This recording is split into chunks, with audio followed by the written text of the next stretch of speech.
Welcome to the Insightful Player Podcast with your host, Chrissy Carew. In each episode, Chrissy interviews NFL players and other professional athletes to help transform our culture to be inclusive, kinder, and more loving. We hope to turn everyone into insightful players in their own lives. Chrissy is also the author of the book Insightful Player, featuring over a dozen stories where football pros lead a bold movement of hope. You can learn more about her book, Chrissy's coaching programs, and more episodes of this show at www.theinsightfulplayer.com. You can also watch other episodes on YouTube and listen through all the major podcast platforms. Now, here's the host of Insightful Player, Chrissy Carew. Welcome back to the Insightful Player Podcast, and I'm excited because we have a very special guest. I met him, I think, in 2010, James, maybe. He's married to his high school sweetheart. He has 3 beautiful children.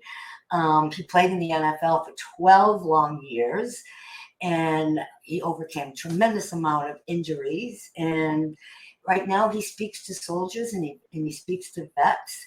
And he does some volunteer work at his old alma mater, Tarleton State University, and he's a tremendous role model for all of us. It's just amazing who this man is. He had tremendous transformation. When I was writing his story, I had fun because he's a very strong Christian, and before he became a Christian, he was like a Mack truck plowing through a red light. Nothing was going to stop him from being the best that he could with football. So, James, welcome. I'm so happy to have you here. Well, thanks for having me, Chrissy. It's such a treat.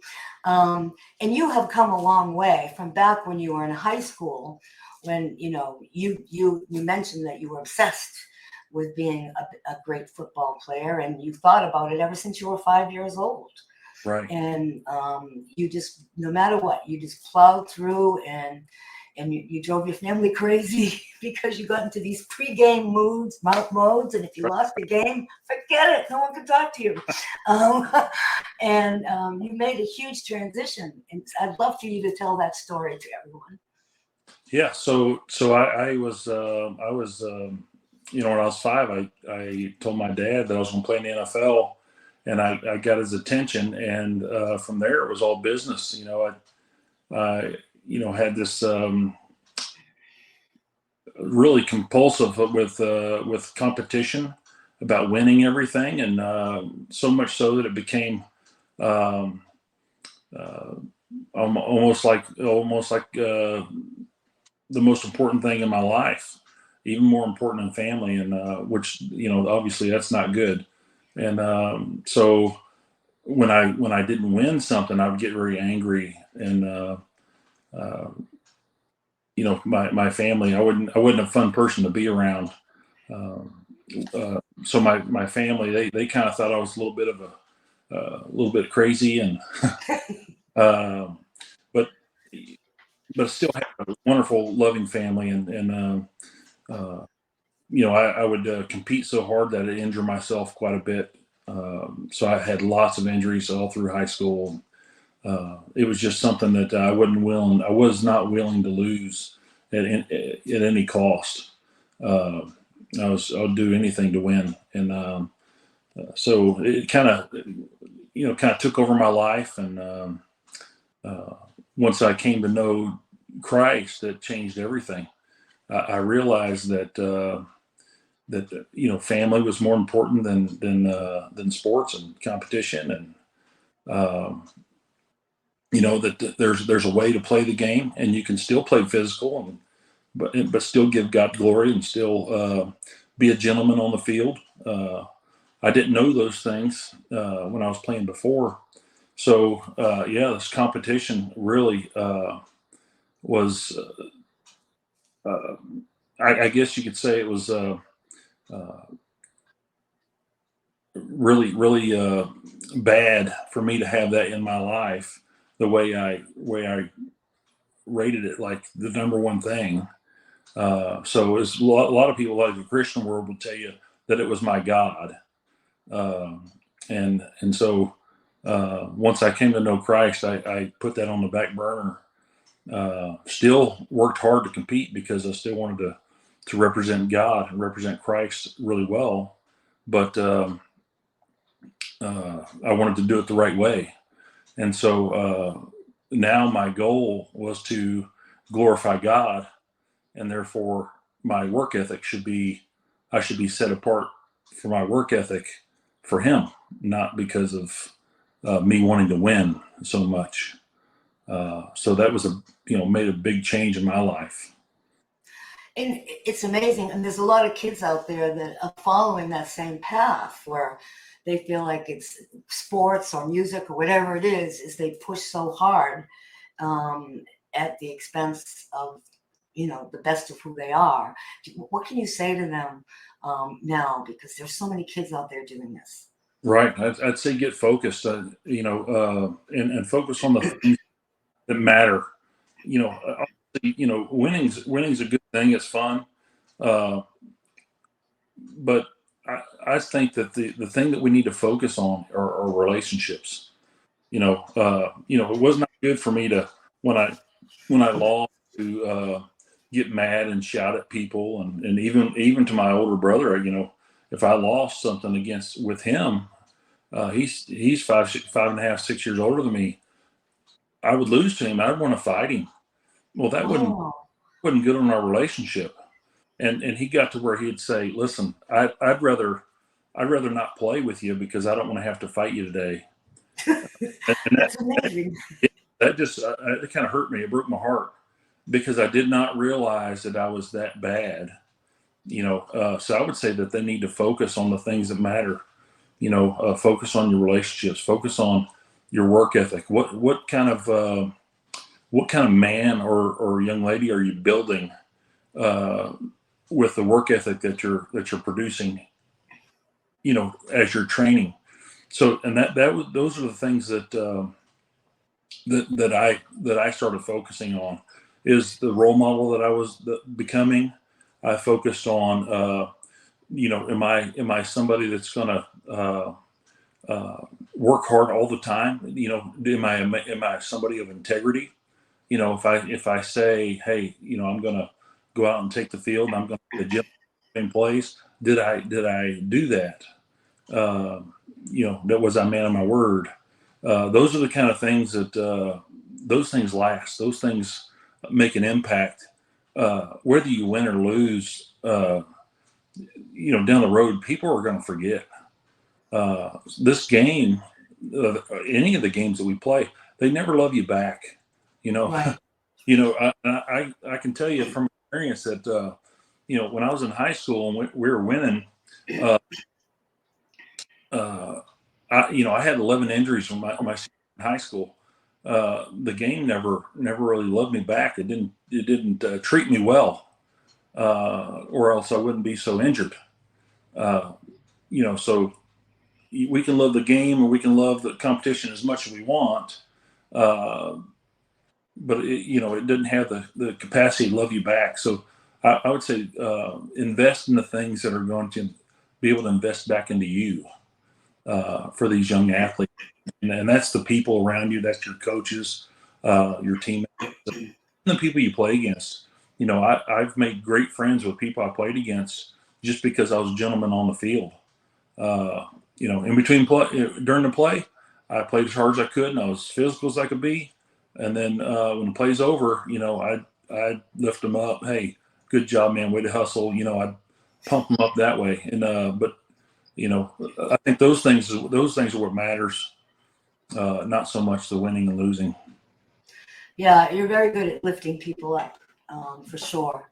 And something else that goes with this that you and I have talked about is, and this relates to you speaking to soldiers and vets, is that you're much more than an athlete. You're much more than a soldier.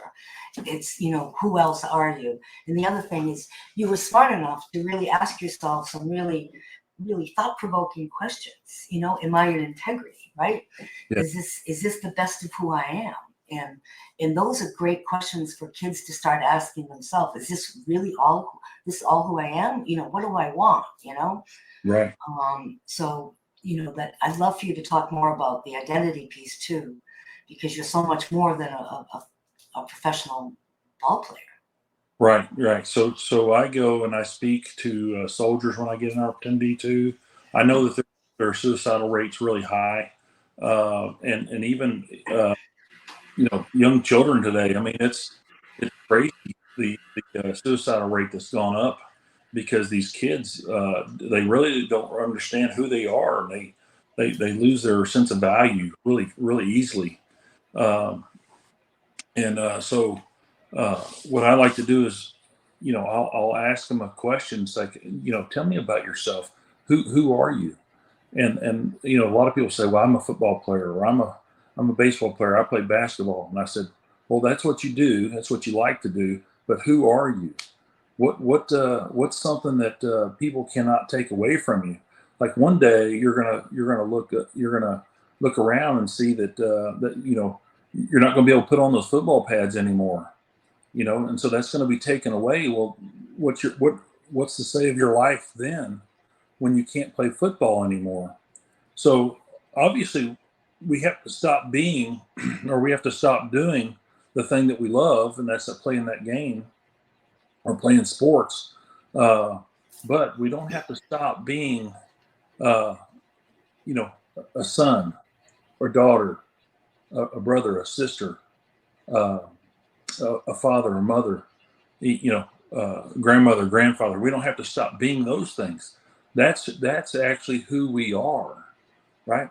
And for me, I identify as a Christian. That's who I am. Nobody can take that away from me.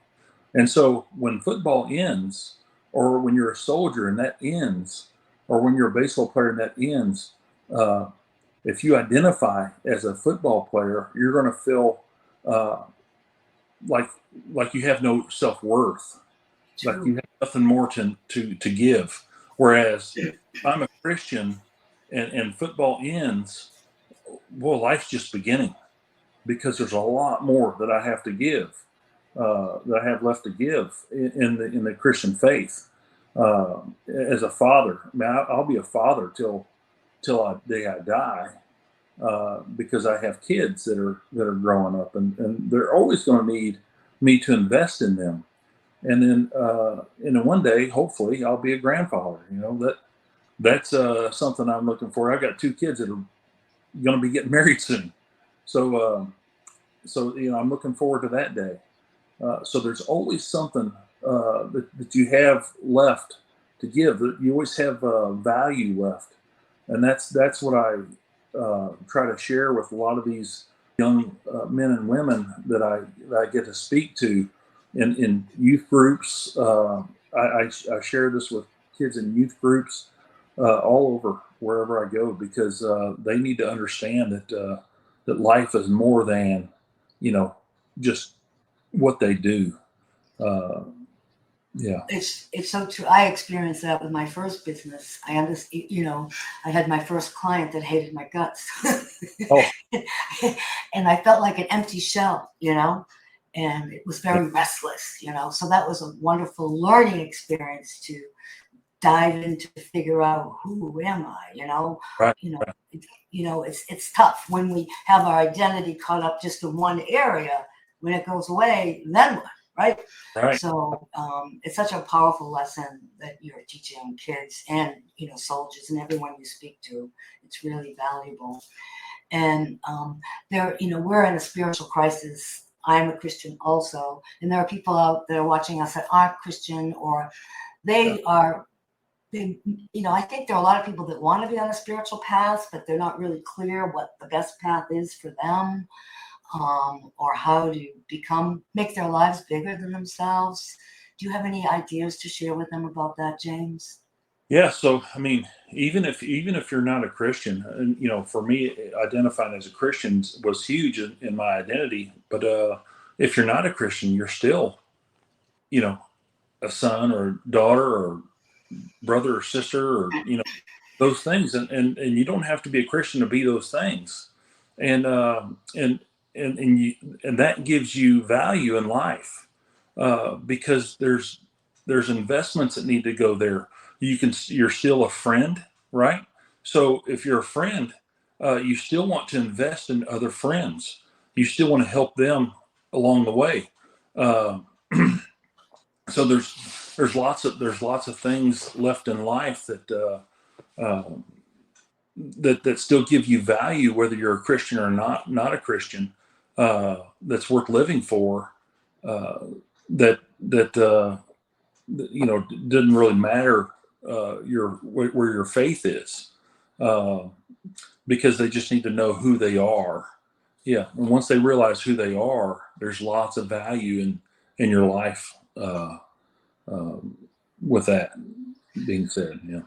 Absolutely. And I remember my mom taught me young, going through that awkward 12, 13-year-old stage. I was beating myself up, and she said, go do something nice for someone. All right. And I'm like, nah. Anyway, I did. And I remember running back home saying how much better I felt. So as we're feeling down on ourselves, if we give love to someone else, it's just amazing what a gift that is, Really. And you're so much into service. I mean, that's another piece I would love for you to touch on, because that's another entry to helping people identify their spiritual path, whatever that might be, by giving to others. I know you've done so much of that, James. Do you have more you want to say about service? Yes, I think service is one of the greatest things you can do for others, to show love. Uh, you know, love it, and people don't realize this. They think love is a feeling. It's actually an action. You know, how do I know somebody loves me? They can say it all day long, but it's until they put it into practice is when I know that they actually love you, right? So, my wife will know that I love her when I'm doing things that's gonna, like, if I'm sacrificing the things that I like for the things that she likes, and she's gonna say, wait a minute, he's actually putting into practice love, and he loves me because he's putting aside his hopes, wants, feelings, and dreams for mine. And so that's the thing that we want to be able to get to as human beings with the people that we live around. Right. So one of the things I try to do is, I volunteer for the Tarleton track team. And so I try to serve them in that aspect. They don't have a throws coach. So I try to be their throws coach, and anything that they need, whether they need, I can't do much anymore because I've had so many back surgeries and my body's just kind of falling apart. But I can go sit in a chair uh, for an hour and a half and help them with their throwing, uh, just by verbally coaching them, and it's helped so much, and so they see that investment I'm putting in them, and they love it and respect it, and so I do the same thing with my boys and their friends. My boys, they'll come work out at my shop, and their friends, they bring their friends with them.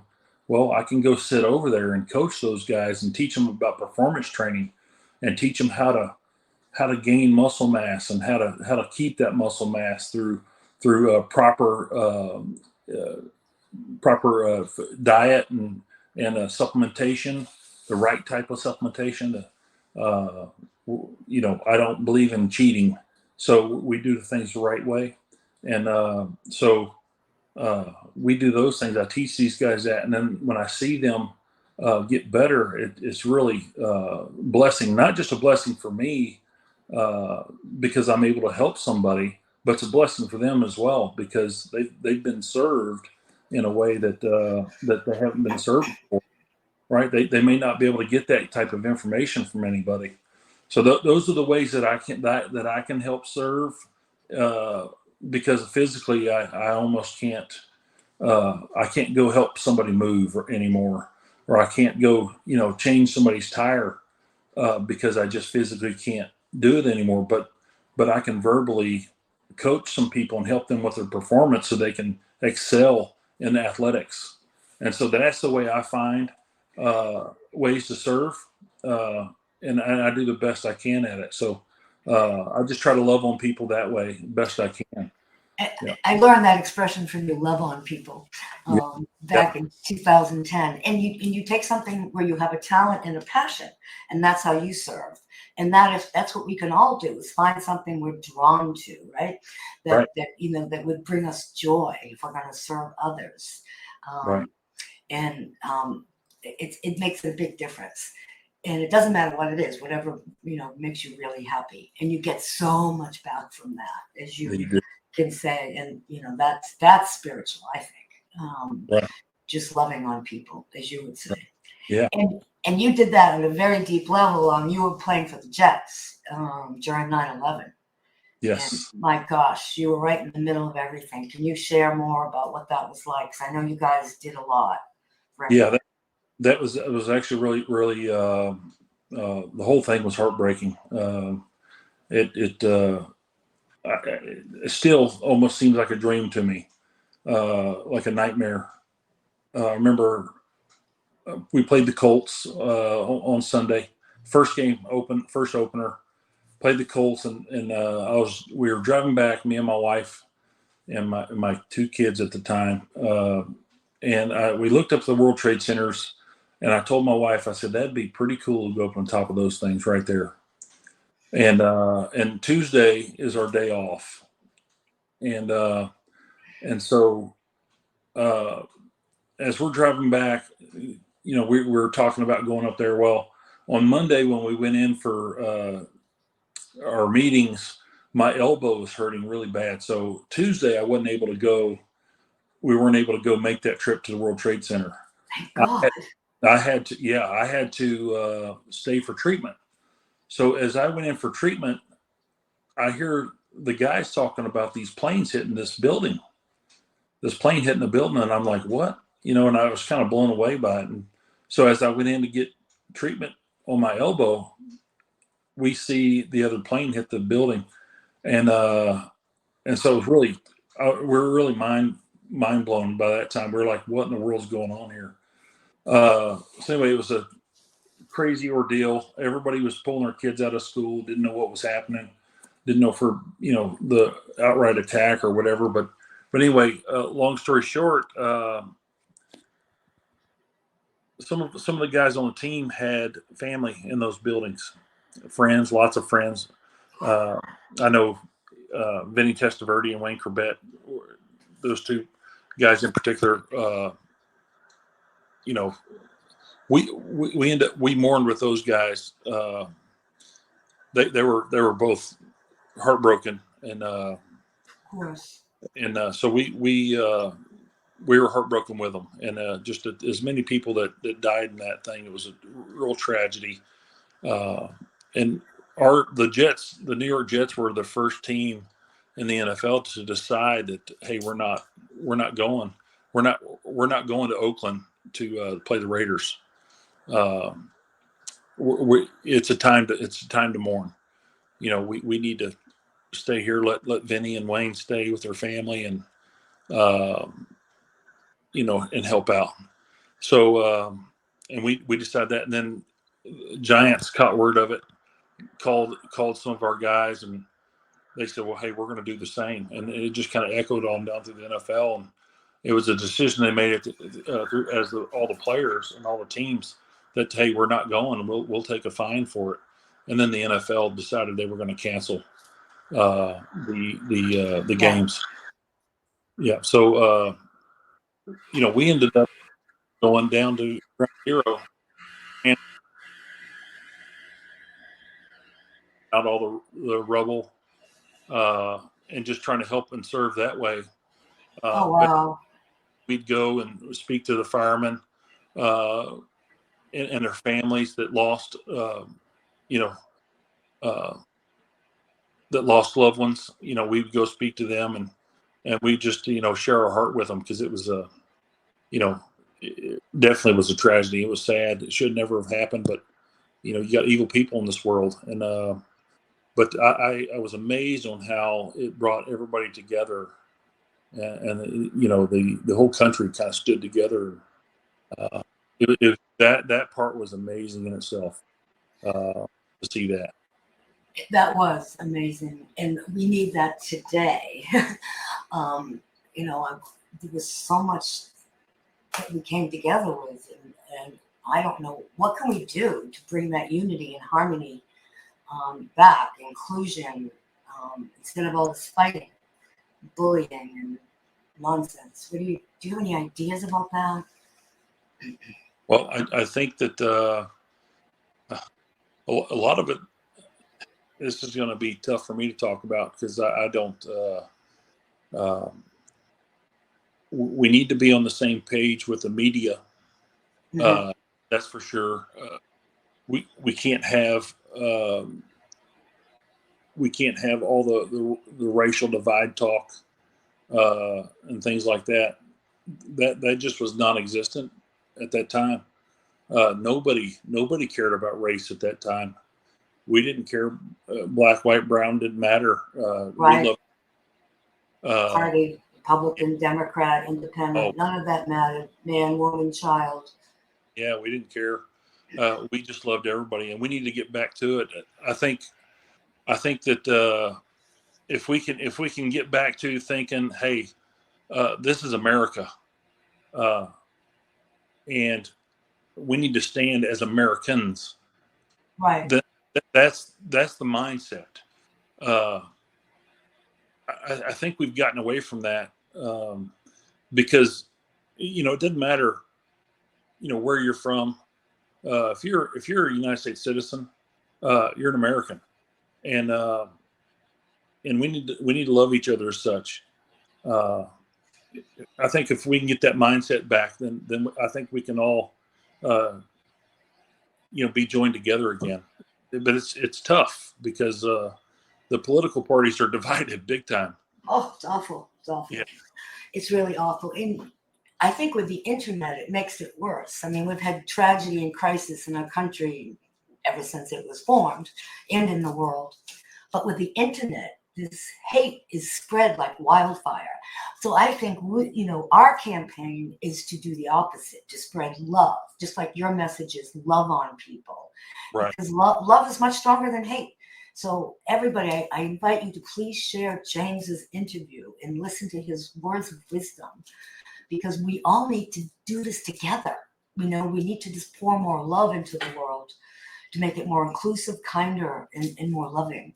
So that's what I hope we can do, is just in little ways, even in your own neighborhood, right? In your families. Families are at battle too. Yeah. So I appreciate all that you do, just by being who you are.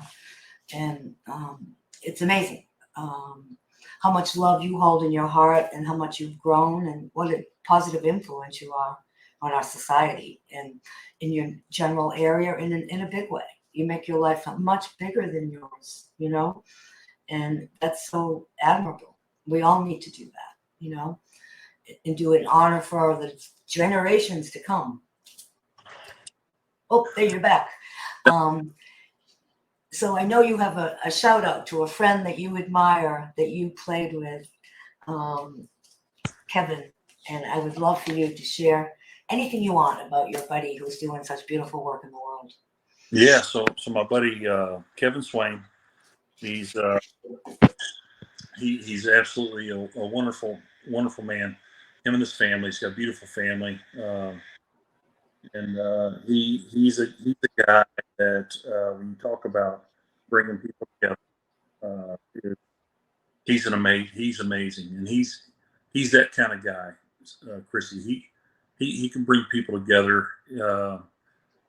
He played lots of years in the NFL, arena football. He's done all kinds of stuff, and then he went into officers training and as a major in the United States Air Force. And then he works another job with doing logistics for another company and has his own speed training facility. Doing all kinds of stuff, and he's goes to church. He's active in the church. His wife works in the church, but this guy is great at loving others. He's I'm trying to. Words almost can't explain him. He's that dear friend to me. He's like a brother to me. I think I've told you that before. But he's a guy that has a wonderful message. Played sports, knows, has lots of wisdom in life, and I think it would be great if he could be on this show. So we'll try to get him on here for you. We'd love to have him. Would love to have him. Thank you. Thank you. Yeah, Insightful Player is all about, bringing on insightful players that are athletes, professional athletes, current, former, and everyone else who's an insightful player in their life who are doing great things. We want to expand it to you as well.